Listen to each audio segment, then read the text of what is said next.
నమస్తే. Welcome to our channel. నేను నరేష్. పొన్నం ప్రభాకర్. ఈ పేరు తెలియని తెలుగు ప్రజలుండరు. రాజకీయాల్లో ఆయన శైలి వేరు. ఈరోజు ఆయన మనతో పాటు ఉన్నారు. అడిగి తెలుసుకుందాం. సార్ నమస్కారం. నమస్తే. పొన్నం ప్రభాకర్. ఇప్పుడు కాదు, తెలంగాణ రాకముందు నుంచి కూడా తన బాణి వినిపించిన వ్యక్తి మీరు. తెలంగాణ రాకముందు తెలంగాణ వస్తుందా రాదా? తెలంగాణ రాదు అని కాంగ్రెస్‌లో ఉన్న నాయకులే చాలామంది మాట్లాడుకున్న మాట. తెలంగాణ కాంగ్రెస్ నాయకులు. అలాంటి టైం నుంచే మీరు అంటే ఒక భుజాన్ని ఎత్తుకున్నారు. తెలంగాణ రావాలి అని చెప్పేసి. అంటే ఏళ్ళపైన లెక్కపెట్టొచ్చు కాంగ్రెస్ పార్టీ నాయకులు. అలాంటి వ్యక్తుల్లో మీరొకరు. తెలంగాణ వచ్చిన తర్వాత మొట్టమొదటి పీసీసీ చీఫ్ అయిన తర్వాత మీరెందుకని ఆ రేస్‌లో గాని, ఆ ముందు వరుసలో గాని లేరు? ఇప్పుడు అది పార్టీ నిర్ణయం. వాస్తవంగా మీరు చెప్పిన దాంట్లో తెలంగాణ అనే అంశానికి సంబంధించి ఎప్పుడైతే డిసెంబర్ 9 సోనియా గాంధీ గారు ప్రకటించినారో, దాన్ని ఆంధ్ర నాయకత్వం వ్యతిరేకించి రాజీనామాల పర్వంతో దాన్ని ఆపుదల నిర్ణయాన్ని ఆపుచేసినరో, తదుపరి ఉద్యమ బాధ్యత మెజారిటీగా పార్లమెంట్ సభ్యుల మీద పడ్డది. ఎందుకంటే బికాజ్ ఇది కేంద్రం తీసుకోవాల్సిన నిర్ణయం అయిపోయింది.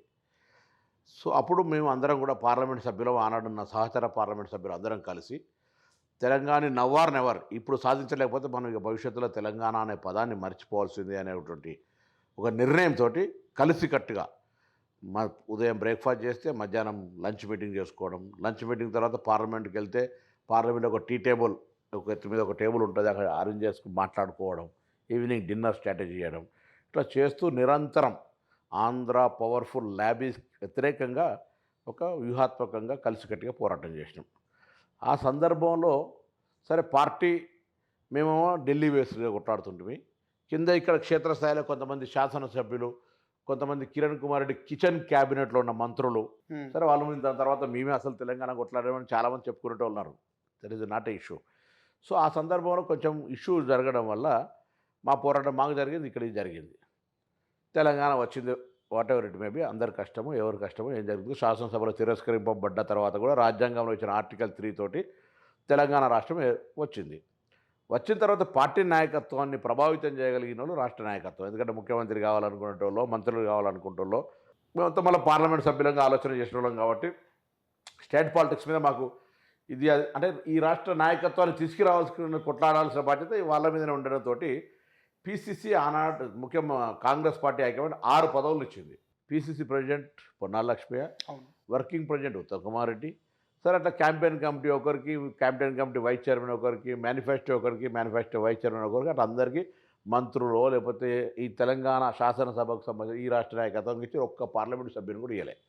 ఈ ప్రొటెస్ట్ ఆనాడు మన నిరసన చెప్పినాం. అరే పార్లమెంట్ సభ్యులు ఇంత తెలంగాణ కొట్లాడుంటే పార్టీ ఎన్నికలకు ముందు పోయేటప్పుడు మా తెలంగాణ ఫైటింగ్ నేచర్ ముఖాలను చూపెట్టకపోతే పొరపాటు అవుతుంది అని చెప్పినాం. సరే జరిగిపోయింది, ఎన్నికలు జరిగిపోయింది. ఒకటే బోట్ల వాళ్ళు మేము అందరం కలిసి ప్రయాణం చేసినాం, వాళ్ళు మునిగారు, మేము మునిగినాం. 2018కి వచ్చేటప్పటికీ కాంగ్రెస్ పార్టీలో గెలిచిన శాసనసభ్యులు ఓడడం కావచ్చు, కాంగ్రెస్ పార్టీ తెలుగుదేశంతో పొత్తు పెట్టుకోవడం తప్పు కాదు, కానీ ఓవర్ రైడ్ తెలుగుదేశం చంద్రబాబు నాయుడు వచ్చి ఇక్కడ సుహాసిని గారిని అభ్యర్థి పెట్టడమో లేకపోతే ఇక అనేక కారణాలతోటి చంద్రశేఖరరావు అమరావతి గులాములు అని చెప్పేటువంటి నినాదం క్లిక్ కావడం కోసం కాంగ్రెస్ మనలో ఓడిపోయింది.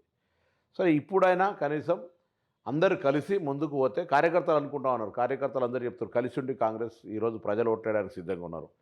10 సంవత్సరాలు టీఆర్ఎస్ ప్రభుత్వం మీద ప్రజలు వ్యతిరేకంగా ఉన్నారు. రైతులకు రుణమాఫీ చేయలే, ఉద్యోగ ఖాళీలు భర్తీ చేయలే, 3,000 నిరుద్యోగ భృతి ఇయ్యలే. అన్నిటికంటే ఎన్నికల ప్రధాన వాగ్దానం పేదోడు పెదవులు తెరిచి అయ్యా ఎప్పుడు ఇస్తారని చూసిన డబుల్ బెడ్రూమ్ ఇయ్యలే. సో ప్రజలు వ్యతిరేకంగా ఉన్నారు. అప్పుడు కాంగ్రెస్ పార్టీకి సంబంధించిన ఇప్పుడు కూడా మా దురదృష్టం ఏంటంటే అసలు ఎన్నికలైనాక శాసనసభ్యులు ప్లస్ పార్టీ హైకమాండ్ నిర్ణయించే పదవి ముఖ్యమంత్రి పదవి. దాని గురించి చర్చ చేసుకుంటూ పార్టీలో కన్ఫ్యూజన్ క్రియేట్ అవుతూ ఉంది. ముఖ్యమంత్రి పదవి అనేటువంటి ఇప్పుడు ప్రస్తుతం నిర్ణయించబడే వ్యక్తి కాదు కదా, పోస్ట్ కాదు కదా అది. సో అది డిస్కషన్ రావడం వల్ల 5 సంవత్సరాలు మంత్రి పదవి చేసిన ప్రతి ఒక్కరు, అంటే కిరణ్ కుమార్ రెడ్డి గారు మంత్రి కాకుండానే ముఖ్యమంత్రి అయ్యిండు, ఒకసారి కూడా మంత్రి చేయలేనే. సో పార్టీ హైకమాండ్ డిసిషన్ ఇక్కడ ఏమనుకుంటారు, 5 సంవత్సరాలు ప్రతి చేసిన మంత్రి అంతా I'm eligible for chief minister అనుకోవడం వల్ల పెద్దరికం అంటే ఒక పార్టీని నిలబడి నడిపేయగలిగేటువంటి ఆనాడు రాజశేఖర రెడ్డి గారు లాగానో లేకపోతే ఇంకా అంతమంది విజయభాస్కర్ రెడ్డి గారు లేకపోతే ఇట్లా ఒక లీడర్షిప్ అనేటువంటిది లేకుండా, ఒక యూనిటీ అనేది లేకుండా పోయింది. సో ఇవన్నీ ఇష్యూస్ కారణంగా కొద్దిగా ఇబ్బంది ఉన్నా హైకమాండ్ రాహుల్ గాంధీ గారు, ప్రియాంక గాంధీ గారు ఇన్ఛార్జీలు సమన్వయం చేస్తూ ఉన్నారు, సీరియస్గా కోఆర్డినేషన్ చేస్తూ ఉన్నారు. ప్రజల్లో కూడా కాంగ్రెస్ స్పందన వస్తూ ఉన్నది. దీనిలో మధ్యలో Bharatiya Janata party self goal తోటి బీఆర్ఎస్ తోటి ఉన్న స్నేహము, కవిత గారు అరెస్ట్మెంట్ కాకపోవడము, బా రఘునందన్ బండి సంజయ్ మీద పుస్తలు అమ్ముకున్నాడు, 100 కోట్ల సంపాదించింది, ఇవన్నీ రకరకాల కారణాల వల్ల భారతీయ జనతా పార్టీ ఫ్లాప్ అయిపోయింది ఈ రాష్ట్రంలో. అప్పుడు కూడా 2018లో 110 సీట్లలో డిపాజిట్ రాలే. సరే ఊకే వాళ్ళు వాపును చూసి పలుపు అనుకొని రాళ్ళు డబ్బలు వేసి కొడితే సప్పుడు ఎక్కువ వచ్చింది కదా అని అనుకున్నారు తప్ప దట్ ఈస్ నాట్ నిర్మాణాత్మకమైనటువంటి పెరుగుదల. అది ఫ్లాప్ అయిపోయింది. ఫ్లాప్ అయినాక ఇప్పుడు కాంగ్రెస్ పార్టీ వైపే ప్రజలు చూస్తారు బీఆర్ఎస్ ప్రత్యామ్నాయంగా. ప్రజలు కూడా కాంగ్రెస్ కార్యకర్తలు కష్టపడేదానికి రెడీగా ఉన్నారు. బీఆర్ఎస్ కార్యకర్తలు ఇలా ట్విస్ట్ ఏంటంటే బీఆర్ఎస్ కార్యకర్తలు 2001 నుంచి ఉద్యమంలో పాల్గొన్న వాళ్ళు కావచ్చు, లేకపోతే పాపం కష్టపడ్డ బిడ్డలు, వాళ్ళకు కనీస మర్యాద లేదు పార్టీలో.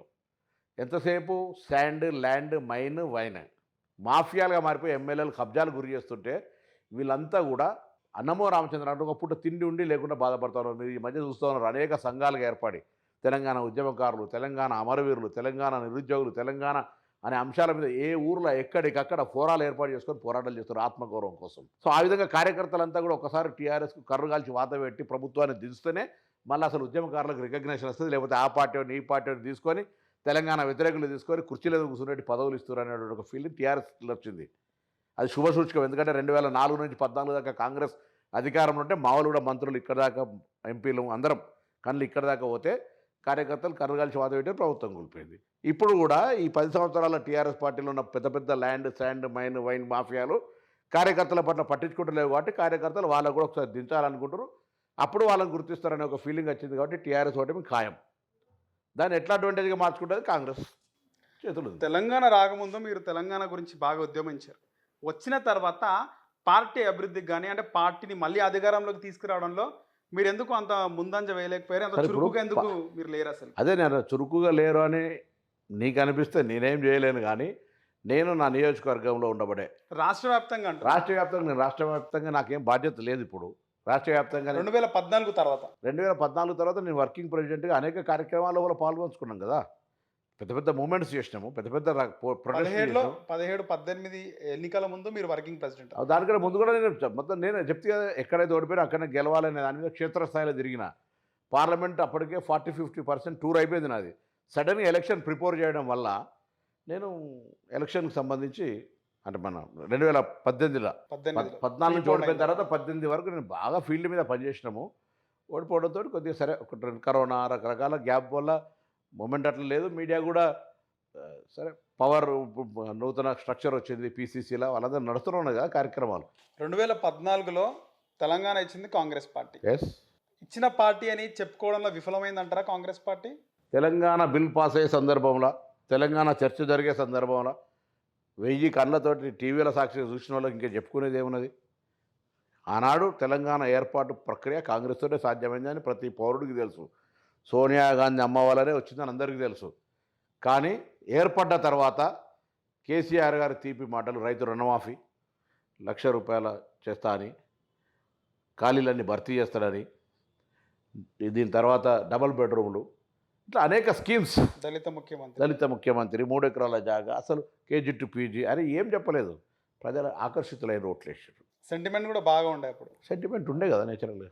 నాయకత్వం లోపం అంటారా సార్? అప్పుడు పున్నాల లక్ష్మి అధ్యక్షుడు. నేను అట్లా నాయకత్వం లోపం ఆయన అధ్యక్ష అంటే అప్పటికి 10 సంవత్సరాలు ప్రభుత్వం మీద ఉన్న వ్యతిరేకత ఒక కారణం అయితే, తెలంగాణ తెచ్చినటువంటి మాట ప్రభావితాన్ని సరి అయిన విధంగా తీసుకోకపోవడం, తెలంగాణ ఇస్తున్న సందర్భంలోనే కాంగ్రెస్ ముఖ్యమంత్రి ఆంధ్ర ఆయన పోయి తెలంగాణకు వ్యతిరేకంగా చేయడము, ప్రజలు కాంగ్రెస్ 2 దిక్కులు వాళ్ళే కొట్లాడుతుర్రు అనే ఒక ఫీలింగ్ రావడం. ఇది purely regional party, sub regional TRS. Congress national party Andhra Pradesh హక్కు కోసం కొట్లాడారు, తెలంగాణలో తెలంగాణ కోసం కొట్లాడే వరకు కాంగ్రెస్ ఒక నిర్ణయం తీసుకుపోతుంది, ఏకాభిప్రాయం రాలేకపోయిందని ఒక చర్చ జరగడం వల్ల కూడా అనేక కారణాలు, కారణం చావుకి ఎన్ని కారణాలు, అన్ని కారణాలతోటి ఓడిపోయింది. సరే, ఇప్పటికైనా జరిగిన పరిణామాల లోపల ఇవాళ కాంగ్రెస్ పార్టీ అధికారంలో రావడానికి అందరు కలిసి పనిచేయాలని కోరుకుంటున్నాం. 2018లో ముఖ్యంగా Mahakutami Congress party, TDP, CPI, CPM, Janasamithi కలిసి పోటీ చేసేసారు.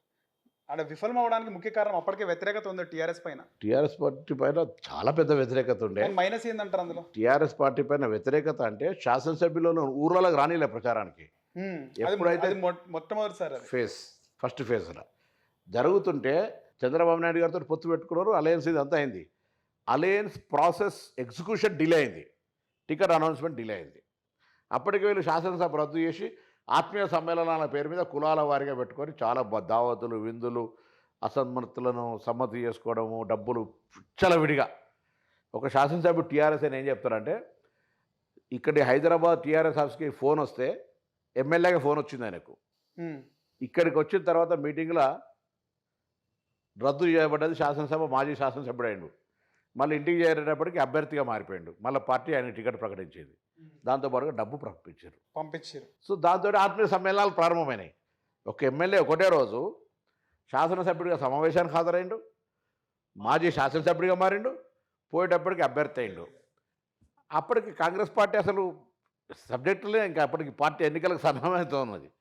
సో వాళ్ళు ఆత్మీయ సమ్మేళనం పేరు మీద ముందు అడ్వాన్స్ 3 నెలలు ఎలక్షన్ కమిషన్ నిజగానం లేదు, ఏం లేదు, చేసేసుకున్నారు. కాంగ్రెస్ తెలుగుదేశంతో అన్ని పొత్తైనా కూడా శాసనసభ్యుల మీద వ్యతిరేకత ఉండే. ఎప్పుడైతే సుహాసిని గారికి కుకటపల్లి టికెట్ ఇచ్చి చంద్రబాబు నేనే ఇది అభివృద్ధి డెవలప్మెంట్ చేసిన అని ఓవర్ రైడ్ అయిందో ప్రచారం, అంటే ఎక్కువ కొద్దిగా ఇన్వాల్వ్మెంట్ ఎక్కువ అయ్యేటప్పటికీ చంద్రశేఖరరావు గారు దాని అడ్వాంటేజ్ తీసుకొని, ఇది తెలియవంతుడు నేచురల్ ఎనీ పొలిటీషియన్ మీ బతుకులు చేయడా, ఇది అమరావతిగా గులాం నేనే 3-4 సీట్లు నేనే పడేసిగా అమరావతి గులాం అని ఇట్లా రకరకాలుగా ఆనాడు దాన్ని సమర్థవంతంగా ఆనాడు నియమింపబడ్డ 6 కమిటీ దాన్ని సమర్థవంతంగా ఎదుర్కోకపోవడం, ఆయన 110 నియోజకవర్గాలు హెలికాప్టర్ వేసుకొని తిరగడము, ఆనాడు వ్యక్తిగతంగా లేదా పార్టీ పరంగా రామేశ్వరరావు వాస్తవంగా కాంగ్రెస్ సపోర్ట్ చేసిన ఆయన కూడా పొన్నా లక్ష్మి గారితో ఉన్న పర్సనల్ రియాక్షన్ తోటి ఇమ్మీడియట్ పోయి కేసీఆర్ గారికి 100 కోట్లు ఎక్కువ ఇచ్చి చందా. సో ఇవన్నీ 2014లో ఇవన్నీ జరిగిపోయినాయి. 2018 ఎన్నికలకు వచ్చేటప్పటికి మీరు అప్పటికి వర్కింగ్ ప్రెసిడెంట్, అంటే మీరు అప్పటికి రేవంత్ రెడ్డి జాయిన్ అవ్వడము, ఆయన వర్కింగ్ ప్రెసిడెంట్, మీరు వర్కింగ్ ప్రెసిడెంట్, ఆయన స్టేట్ వైడ్గా తిరగడం జరిగింది. మీరెందుకు తిరగలేదంటే ఏం చెప్తారు? నేను ఇప్పుడు జోగులాంబలో ఎన్నికల ప్రచారం జరిగింది, ప్రారంభ సభ జరిగింది, పోయినాం మేము కూడా. సరే ఇప్పుడు లీడర్ అనేటువంటి ఆయన డిఫరెంట్ ఎక్స్పోజర్, నాది డిఫరెంట్ ఎక్స్పోజర్. ఆయన లెక్క నువ్వెందుకు చేయలేదు, నా లెక్క ఆయన ఎందుకు చేయలేదు అనడానికి ప్రశ్నకు జవాబు లేదు. మీ రాష్ట్ర వ్యాప్తంగా ఒక బాధ్యత ఉంది. అవును ఉండొచ్చు, నేనేమంటున్నా నాకున్న పరిమితి, నాకున్న శక్తి మేరకు నేను చేయగలిగాను. అందరూ ఆర్గనైజర్లు ఉండరు, అందరూ ఆర్గనైజర్ డిఫరెంట్ ఉంటారు, లీడర్ డిఫరెంట్ ఉంటాడు, కార్యకర్త డిఫరెంట్ ఉంటాడు. అనంత జరిగిన పరిణామాల్లో జరిగినాయి, ఎట్లా జరిగితే అట్లా జరిగింది. సార్ నాకు అంటే తెలంగాణ కాంగ్రెస్ పార్టీని చూస్తే ఒకటి అనిపిస్తుంది, అంటే ఇప్పటికీ నార్మల్గా స్కూల్లో కానీ ట్యూషన్లో కానీ ఒక టీచర్ లేనప్పుడు పిల్లలు ఏ విధంగా ప్రవర్తిస్తారో, అంటే ఒక నాయకుడి దగ్గర ఒక బాధ్యతాయుతంగా ప్రవర్తించట్లేదు ఇప్పటికీ. అంటే ఎవరు కాన్స్టిట్యున్సీ వాళ్ళు చూసుకుంటున్నారు, రాష్ట్రాన్ని వదిలేస్తున్నారు అనిపిస్తుంది. ఏమంటారు? టెరిటోరియల్ రెస్పెక్ట్ అనేది లేదు, అది ఇబ్బంది అవుతుంది. 18లో అదే జరిగింది కదా సార్. అప్పుడు ఏమైతే నీ దగ్గర వచ్చి నేను ఊకే పుల్ల పెడుతుంటా, నా దగ్గర వచ్చి నువ్వు పుల్ల పెడతావు, ఈ బంద్ కాలం సేపు ఇబ్బంది అవుతుంది వాస్తవమే. మీరు అన్నట్టు క్లాస్ టీచర్ లేని క్లాస్ రూమ్లో ఆ టేబుల్ ఎదుగు వచ్చి ఈ టేబుల్ ఉన్న డిస్టర్బ్ చేస్తేనే కదా న్యూసెన్స్ అయ్యేది. ఇక్కడ కూడా అట్లే పరిస్థితి, యూఆర్ సేయింగ్ డిఫరెంట్. జరుగుతున్న పరిస్థితిని మారడానికి రాహుల్ గాంధీ గారు, ప్రియాంక గాంధీ గారు, మా ఇన్ఛార్జ్ మాణిక్రావు ఠాకరే గారు, they are doing well. But ఇంకా అటువంటి స్టిఫ్నెస్ రావాల్సిన అవసరం ఉంది. తప్పు ఒప్పు అనగలిగే కఠినంగా వ్యవహారం జరిగితే ప్రజాస్వామిక నియంత్రణతో రావాలి. సార్ మీ గుండెల మీద చేసుకొని చెప్పండి, రేవంత్ రెడ్డి కాంగ్రెస్ పార్టీలోకి వచ్చిన తర్వాత వర్కింగ్ ప్రెసిడెంట్ ఇచ్చినప్పుడు లేదా ప్రాధాన్యత ఇచ్చినప్పుడు మీకు ఏమనిపించింది? గుండె మీద చేసుకొని చెప్తాను. సరే పార్టీ అనేటువంటిది అందరిది, వస్తున్నారు, కలుస్తూ ఉన్నారు, బాధ్యతలు వస్తున్నాయి, కలిసి పనిచేసి మొత్తానికి కాంగ్రెస్ పార్టీ సర్వైవల్ కావాలి కదా. ఎవరు వస్తున్నారు పోతున్నారు అనే దానికంటే ఎక్కువ కూడా కాంగ్రెస్ పార్టీ ముందుకు నడవాలని అనుకుంటాను. ఆ స్థాయిలో వేరే పార్టీ నుంచి వచ్చి ఇప్పుడు ఇంత స్థాయిలో ఉండడం అంటే చరిత్రలో ఎప్పుడు లేదని కూడా కాంగ్రెస్ పార్టీ చరిత్రలో మస్తు జరిగిన రోజు ముందు వచ్చి ముఖ్యమంత్రి అయిన రకరకాల సిద్ధరామయ్య గారు కూడా వేరే పార్టీకి వచ్చారు, లేకపోతే ఇంకా అట్లా జరుగుతుంది. ఇవన్నీ ఉన్నాయి ఇష్యూస్. తెలుగు రాష్ట్రాలు పక్కన కన్నడ రాష్ట్రం కూడా సగం తెలుగు రాష్ట్రం. ముఖ్యంగా అయితే కర్ణాటక ఎన్నికల ఫలితాలు, అంటే పక్కన ఉన్నటువంటి కర్ణాటక రాష్ట్రం, అక్కడ కాంగ్రెస్ పార్టీ అధికారంలోకి వచ్చింది, ఆ ఎఫెక్ట్ ఇది ఉంటుందంటారా? 100% ప్రభావం స్టార్ట్ అయింది, అట్లేం లేదు. ఉంటుంది కదా, పక్క రాష్ట్రంలోనే భారతీయ జనతా పార్టీ ఘోరంగా ఓడిపోయి కాంగ్రెస్ గెలిచిన తర్వాత దాని ప్రభావం ఉంటుంది కదా. సరే మీ సొంత నియోజకవర్గానికి వస్తే మీకు అక్కడ బండి సంజయ్ మీ మీద గెలిచిన పర్సన్, ఆయన్ని ఇప్పుడు రాష్ట్ర అధ్యక్షునిగా అంటే తొలగించినారు. అది మీరు ఒక అంటే నార్మల్గా కాంగ్రెస్ పార్టీలో ఉన్నటువంటి మీ ముఖ్య కీలక నాయకుడిగా అడగొద్దో తెలియదు, కానీ అది బీజేపీకి మైనస్ అంటారా ప్లస్ అంటారా? నేను అంత పెద్దగా బండి సంజయ్ ఉంటే ప్లస్, తీసేస్తే మైనస్, తీసేస్తే ప్లస్, ఉంటే మైనస్, అవి ఏం చర్చకు పెద్ద అంత సీరియస్. వాళ్ళ పార్టీలో ఇంటర్నల్ డిస్కషన్ నడుస్తుంది, ఎలిగేషన్స్ ఉన్నాయి, మంగళసూత్రాలు అమ్ముకొని పైసలు ఎట్లా వచ్చినాయి అని వాళ్ళ పార్టీలు అడుగుతూ ఉన్నారు. అటువంటివన్నీ నేను పెద్ద ఇంటర్నల్గా జోక్యం చేసుకునేది ఏం లేదు. కానీ భారతీయ జనతా పార్టీ కంటే ఎక్కువగా కరీంనగర్ పార్లమెంట్ మెంబర్గా ప్రజలకు అందుబాటులో లేకపోవడము, ప్రజా సమస్యల మీద భాగస్వామి కాకపోవడము, ప్రజా సమస్యల పట్ల పట్టించుకోకపోవడం ఎంపీగా అటల్ ఫ్లాప్. సో దాని ప్రభావం ఉంటుంది. మీరు ఒక సీనియర్ రాజకీయ నాయకులు, అంటే మీరు 2009 అప్పుడు ఎంపీ అయ్యే టైం కంటే ముందు కూడా అప్పటికి మీ నియోజకవర్గంలో బండి సంజయ్ అప్పటికి ఎమ్మెల్యేగా పోటీ చేసిండా? 2009లో పొడి 14లో పొడి చేసిండు ఆయన, మళ్ళీ 18లో పొడి చేసిండు. మీ తర్వాత అంతకుముందు కార్పొరేటర్, నేను ఎంపీ ఉన్నప్పుడు కూడా కార్పొరేటరే. కార్పొరేటర్ మీ దగ్గరికి వచ్చేవాడు ఆయన ఏదైనా పనుల మీద? అంటే అప్పుడు ఆయన ఏబీ ఆర్ఎస్ఎస్ వర్కర్గా తిరుగుతాను. నేను ఎన్ఎస్సీ లీడర్ని అప్పటికే, కాలేజీ ప్రెసిడెంట్ నేను.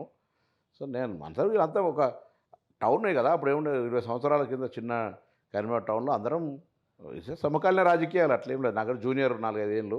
పొన్నం ప్రభాకర్ అంటే తెలంగాణ ఉద్యమం నుంచి కీలకంగా ఉన్న వ్యక్తి ఎందుకు కాంగ్రెస్ పార్టీ పగ్గాలను తీసుకోవాలని ఆశించలేదు?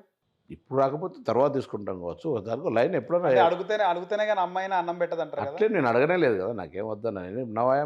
నేను గెలిచి రావాలి ఫస్ట్. నేను గెలిస్తేనే దాని తర్వాత నేను ఏదైనా అడిగే రైట్ నాకు వస్తుంది అనుకోని ఊరుకున్నా. పార్టీని నేను భుజాన్ని వేసుకొని నడిపిస్తా గెలిపిస్తా అనే ఆలోచన మీకు వచ్చిందా ఎప్పుడైనా? వస్తుంది కావచ్చు ముందు, ఇప్పటివరకు అయితే రాలేదు. వస్తుంది కావచ్చు ముందు బాధ్యత దానికి. అంటే మీ తర్వాత ఉన్న వ్యక్తులు రాష్ట్ర వ్యాప్తంగా అంటే ముఖ్యమంత్రి రేస్లో అంటే ఉన్నారు. అట్లా ఇప్పుడు సరే వయసు లేకపోతే కొత్తగా వచ్చిన వాళ్ళు ఇట్లా అట్లా అంటే ఏనుగంత శ్రమ ఉన్నా ఆవగించేంత అదృష్టం ఉండాలి. నాకంటే చాలామంది పెద్దవాళ్ళు ఏం కానోళ్ళు. నాకంటే ముందు ఎన్ఎస్సీ ప్రెసిడెంట్ మహేష్ కుమార్ గౌడ్ గారు, ఇప్పటికి ఏం కాలేదు. నా తర్వాత వర్కింగ్ ప్రెసిడెంట్ అయ్యాడు. అట్లా ఫీల్ అయ్యేది ఏమిటో రాజకీయాల్లో. అన్ని కలిసి రావాలంటారు. ఏనుగంత శ్రమ, ఏనుగంత పెద్దగా ఉంటుంది ఆకారం, ఆవగించేంత ఏనుగంత శ్రమ ఉన్నా ఆవగించేంత అదృష్టం ఉండాలి. సో పార్లమెంట్ సభ్యునైనా, తెలంగాణ నుంచి ఎంపీల ఫోరం కన్వీనర్ అయిన ఆంధ్రప్రదేశ్కు, తెలంగాణ ఉద్యమంలో ఒక సాధనలో మా కీలక పాత్రగా వ్యవహరించిన అందరం కలిసి. సో అంతకుముందు మార్క్ఫెడ్ చైర్మన్గా రైతులకు సేవ చేసినాం. దానికంటే ముందు స్టూడెంట్స్ యూనియన్ లీడర్ను, college first generation happy working president చేసినాం. దాని తర్వాత నేను వర్కింగ్ ప్రెసిడెంట్ వద్దనుకున్నా. అట్లేం లేదు, గెలవాలి, ఎలక్షన్లకు గెలవాలి నా ముందర ఉన్నటువంటి టార్గెట్. తెలంగాణ వచ్చిన తర్వాత కాంగ్రెస్ పార్టీలో ముఖ్యంగా కొవ్వొట్టులు ఉన్నారని చెప్పేసి ప్రధాన ఆరోపణ ఉంది. ఎవరన్నారో వాళ్ళని అడుగు, లేరంటారా? ఎవరన్నారో వాళ్ళని అడుగు. అంటే అంటే నేను లేరు ఉన్నారు, నేను అధికారికంగా లేను కదా. I'm not a judge for that. అంటే ఆ పొజిషన్లో ఉన్నప్పుడు నేను కామెంట్ చేస్తా, ఎలిమినేట్ చేస్తా, అదర్వైజ్ ఐడెంటిఫై చేస్తా. నేను that is not my responsibility. అన్నటోళ్ళు వాళ్ళు దే విల్ డూ. అంటే ఉండొచ్చా అని నాకేం చెప్పేసి. తెలుస్తుంది? I'm not. ఇప్పుడు నేను అబ్జర్వేషన్, నాకు ఆ ఆలోచన ఆ సైడ్ దిక్కే చూడకపోతే నాకెట్లా తెలుస్తుంది? నాకు రెస్పాన్సిబిలిటీ కాదు కదా. అంటే ప్రజల్లోకి తీసుకెళ్ళట్లేదు కాంగ్రెస్ పార్టీని. ఆ తర్వాత గెలిచినాక వాళ్ళు పార్టీలో మళ్ళీ పోయి అధికార పార్టీలో జాయిన్ అవుతున్నారు. ఇప్పుడు అట్లా జరగదని కోరుకుంటాం. రీసెంట్గా ఒక వీడియో బాగా సర్క్యులేట్ అవుతుంది. తానా సభలో మీ టీపీసీసీ ప్రెసిడెంట్ చేసిన కామెంట్స్ అంటే సీతక్క ఉప ముఖ్యమంత్రి కాదు, సందర్భం వస్తే ముఖ్యమంత్రిని చేస్తా అంటే. అంటే మీరు అన్న కంటెక్ట్ చూడండి. అక్కడ విలేకరు అడిగిండు, ఎవరో ప్రేక్షకులు ఉప ముఖ్యమంత్రి చేయమన్నాడు. అరే ఉప ముఖ్యమంత్రి అయితే ముఖ్యమంత్రి కూడా అవుతుంది అన్నారు. ముఖ్యమంత్రి రేవంత్ రెడ్డి చేయగలుగుతాడా? కాదు కదా. ఇది పార్టీ ఎమ్మెల్యేలు. అంటే ఆ సందర్భంలో ఆయన చెప్పడం అది కాకతాళీయం కావచ్చు, కానీ నేనైతే కాంగ్రెస్ నాయకుడిగా ముఖ్యమంత్రి అనే పదము చర్చ చేయకుండా ఉంటే మంచిది. నేను కూడా ఆ పదం మీద చర్చ చేయకుండా ఉంటేనే మంచిదని నేను కూడా భావిస్తాను. సార్ అలాగే మీరు అన్నట్టే చర్చ చేయొద్దు అంటున్నారు, కానీ ఇంకొక క్వశ్చన్ కూడా ఉంది దీని వెనకాల. కాంగ్రెస్ పార్టీలో ఏదైతే మామూలుగా మనం చూస్తాం, ఒక నియోజకవర్గంలో 10 మంది ఎమ్మెల్యేలు పోటీ పడుతున్నారు ఒక్క సీట్ కోసమని. కానీ కాంగ్రెస్ పార్టీలో ముఖ్యమంత్రి ఎవరనేది తెలియదు, 10 మంది పోటీ పడుతున్నారు, నేనైతే ఎవరికి వాడే అవుతా అని చెప్పి పోటీ పడుతున్నారు అన్నట్టు మాట్లాడుతున్నాయి. క్యాబినెట్ పోర్ట్ఫోలియోలో డిసైడ్ అయితే కాంగ్రెస్లో నడుస్తుంటే అవన్నీ అన్ని పార్టీలలో ఉంటారు. జల్దికినా అంటే మీరేమంటారు అసలుకి? అది నడుస్తుంటే అట్లా కాంపిటీషన్ ఉంటేనే కదా ఇలా సరే ఓవర్ఫ్లో కాంపిటీషన్ జరుగుతుందనే ఫీలింగ్. 10 మంది ఎమ్మెల్యే ఉంటారు, 10 మంది ముఖ్యమంత్రి ఆస్పిరెంట్ ఉంటారు, కానీ అన్నీ కూడా ఇంటర్నల్ ఉంచుకోరు. రోడ్డున బయటపడి చర్చ రచ్చకెక్కకుంటుంటే మంచిది. అట్లా అజెండా, ముఖ్యమైన అజెండా ఏంటంటారు మీరు ఇప్పుడు ప్రజల్లో? కాంగ్రెస్ పార్టీ ప్రజా సమస్యల మీద పోరాడుతూ, టీఆర్ఎస్ బీజేపీ వైఫల్యాల మీద పోరాడుతూ, ప్రజలకు అండగా నిల్చొని అధికారంలోకి వచ్చి సోనియా గాంధీ గారు ఏ ఉద్దేశంతో తెలంగాణ ఇచ్చిండో ఆ ఉద్దేశం ప్రకారం తెలంగాణ ప్రజలకు సేవ చేయాలనేది నా ఆకాంక్ష. గతంలో కూడా మీరు ఒకసారి అంటే తెలంగాణ వచ్చిన తర్వాతనే మంత్రి కేటీఆర్ పైన విరుచుకుపడ్డారు. అసలు ఏం జరిగింది సార్? అంత అంత అంత చాలా రోజులే జ్ఞాపకం లేదు. It's old matter. ఉమ్, ఎప్పుడైనా ఏదైనా ఎవరైనా ఆత్మగౌరవం ముచ్చటకు వస్తే అది కేటీఆర్ కాదు, కేసీఆర్ కాదు, నువ్వు కాదు, ఇంకోరు కావచ్చు. బరాబర్ ఐఎమ్ ఏ బేసికల్ వితౌట్ ఎనీ మిస్టేక్. నా లైఫ్ స్పాన్ ఉంది కాబట్టి బరాబర్ కొట్లాడతావు ఎవరితోటైతే నాకేం. ఎన్నిక ఉద్యమం టైంలో అందుకే చెప్తా ఉద్యమం టైం కాదు తర్వాత అది. లేదు సార్, ఉద్యమం టైంలో మీకు బాగా గుర్తున్న కొన్ని ఆడ సంఘటనలు, మీరు బాగా ఫైట్ చేస్తుండే చాలా అట్లా నువ్వు 2 గంటలు అయితే ఇంటర్వ్యూ ఎందుకు అంత అంటే కానీ గుర్తున్నటువంటి కొన్ని ఇప్పుడు కొన్ని సంఘటనలు. ఉదాహరణకు చెప్తా ఉన్నా. ఉమ్, ఒకరోజు ప్రధానమంత్రి గారి దగ్గర సమావేశం ఎలక్ట్రిసిటీ ఇష్యూ మీద. ఒక ఆంధ్ర ఎంపీ లేచి వీ కేమ్ ఫ్రమ్ ఆంధ్ర అని, అంటే ఆంధ్రప్రదేశ్ ఎంపీలు అందరం ఉన్నామని ఆయన అన్నాడు. Sir we also came from Telangana అని అన్నాం, అంటే స్పాంటేనియస్గా. ఓకే. తర్వాత ఒక ఎఫ్డిఐ మీద ఓటు బిల్ కొరకు చర్చ వస్తుంది. ఎఫ్డిఐ ఓట్లు అందరూ పాల్గొనాలని మా నాయకత్వం మాకు చెప్తుంది. సార్ తెలంగాణ నుంచి ఎవరు రారు అని చెప్పినాం, పోయి ఎఫ్డిఐ ఓటును బహిష్కరించినాం. అప్పుడు పార్టీ లీడర్షిప్ పిలిచింది, సెకండ్ సారి ఆల్ పార్టీ మీటింగ్ ఒపీనియన్ తీసుకోవడానికి మీటింగ్ డేట్ కాల్ ఫర్ చేసింది. సో ఇట్లా కొన్ని విషయాలకు వస్తే 48 గంటలు పార్లమెంట్ తంతరి ముందర వన్నాం. సో ఇవన్నీ కూడా memorable incidents. Pepper spray Lagadapati రాజగోపాల్ని ఆపగలిగినాం. సో ఇట్లా అనేక సంఘటనలు ఉన్నాయి. క్షేత్రస్థాయిలో మా ముఖ్యమంత్రి, మా డీజీపీ మమ్మల్ని జైలు వేసిండు. సో ఇవన్నీ. మీ ముఖ్యమంత్రి అప్పుడు కాంగ్రెస్ ముఖ్యమంత్రి కిరణ్ కుమార్ రెడ్డి ఉద్యమం టైంలో మీకేమని చెప్పేవాడు అసలుకి? మాటనే లేదు మాకు. ఆయనకు 2.5 ఏళ్ళు ముఖ్యమంత్రి కార్యాలయం పోలే. ఫస్ట్ టైం ఈ సంఘటనలు స్టార్ట్ అయినప్పుడు స్టార్ట్ అయినప్పుడు మేమే పోయి, నేను వివేక్ గారు పోయి చెప్పినాం, పార్టీ తెలంగాణలో ప్రజలు ఆకాంక్షలు ఇట్లున్నాయి, తెలంగాణలో పార్టీని బతికించుకుంటూ తెలంగాణ ఆకాంక్షలను తీసుకుపోవాలంటే ఏం చేయమంటే ముఖ్యమంత్రిగా పార్టీ పెద్దగా చెప్పమన్నాం. ఆయన బ్లైండ్గా తెలంగాణ వ్యతిరేకించిండ్రు, మేము బ్లైండ్గా కిరణ్ కుమార్ రెడ్డి పాలసీని వ్యతిరేకించినాం. ఫైర్ నడిచింది మాకు వాళ్ళకు.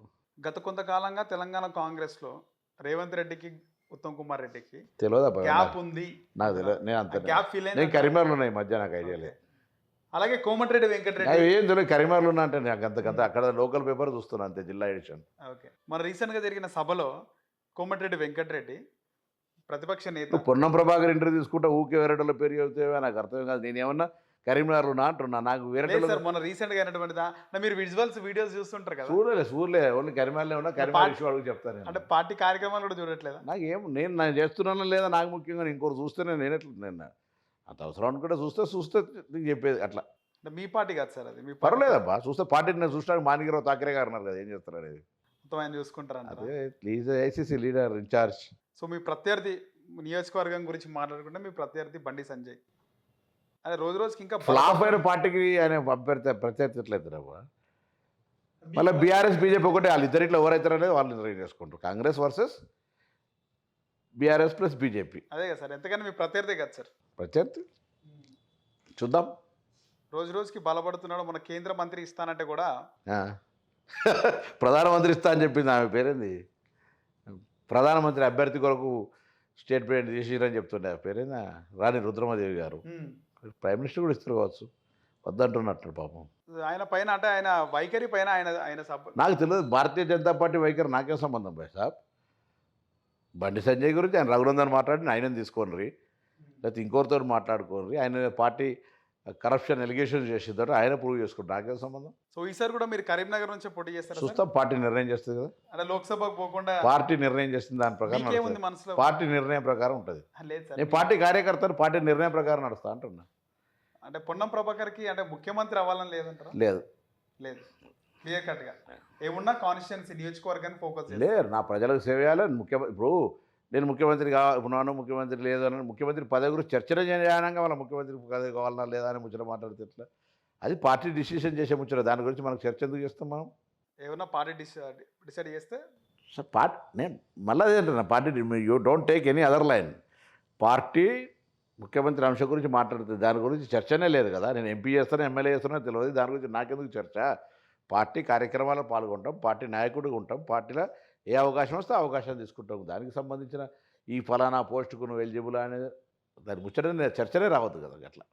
సార్ మీకు ఈ పథకాల్లో వచ్చే ఎన్నికల్లో కాంగ్రెస్ పార్టీకి ఏమైనా సలహాలు సూచనలు చేయాలనుకుంటారా? అంటే మీకు మైండ్లో ఉన్న పథకాలు కొన్ని తప్పకుండా పార్టీ ఇంటర్నల్గా మాట్లాడుకుంటామని.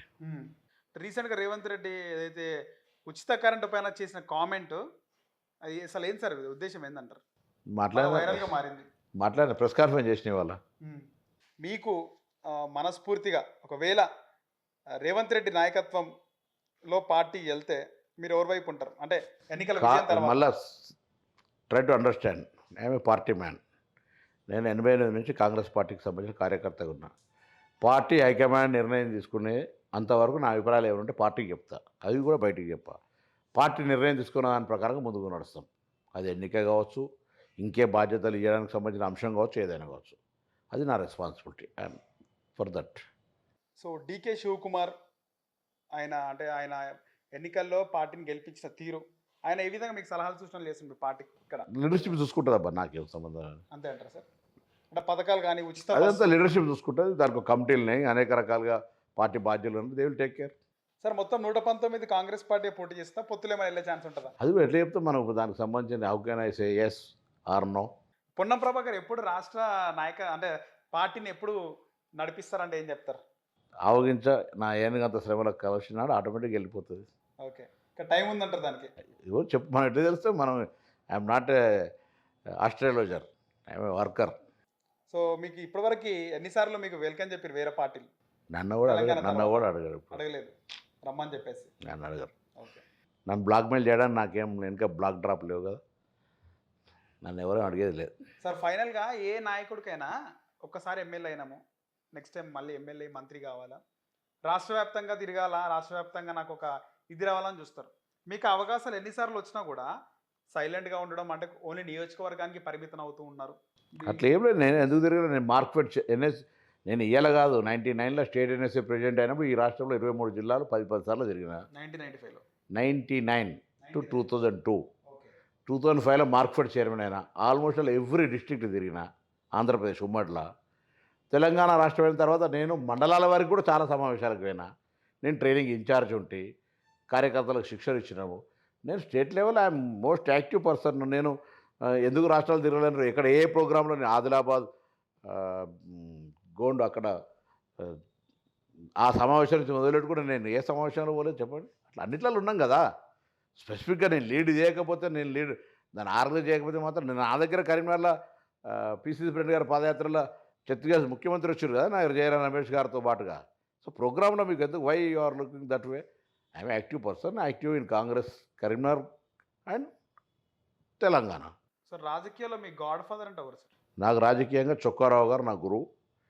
దాంతోపాటు నాకు రాజకీయంగా నడక నేర్పే దాని లోపల నాకు సపోర్ట్గా ఉన్నటువంటి పెద్దలు సత్యనారాయణరావు గారు, వెంకటస్వామి గారు, మా జిల్లాకు సంబంధించిన లీడర్లు ముగ్గురు. బయటకు వస్తే తదుపరి రాజశేఖర రెడ్డి గారు ఉన్నారు. లేకపోతే చాలామంది నాయకత్వాలు అందరినీ నాకు సహకారం అందించిన వాళ్ళు చాలామంది ఉన్నారు. నాకు బేసిక్గా నా ఊర్లో ఆఫ్టర్ మై మదర్ ఫాదర్ వీళ్ళు లీడర్స్. ప్రజెంట్ కాంగ్రెస్ పార్టీలో మీకు బాగా క్లోజ్ ఉన్న నాయకులు, బాగా అటాచ్మెంట్? అంటే అందరితో అటాచ్మెంటే, అందరితో, ఉత్తమ్ కుమార్ రెడ్డి గారు, అందరితో అటాచ్మెంట్. ఏమన్నా డిఫరెన్స్ ఆఫ్ ఒపీనియన్ ఉంటే అది సార్ ఫ్యామిలీలో ఉన్నట్టే మాట్లాడుకుంటారు. నీకు నాకు ఏదైనా ఇబ్బంది ఉంది మాట్లాడుకుంటారు, నడుస్తాయి ఇవన్నీ ఇంటర్నల్. రైట్ సార్, ధన్యవాదాలు. రైట్.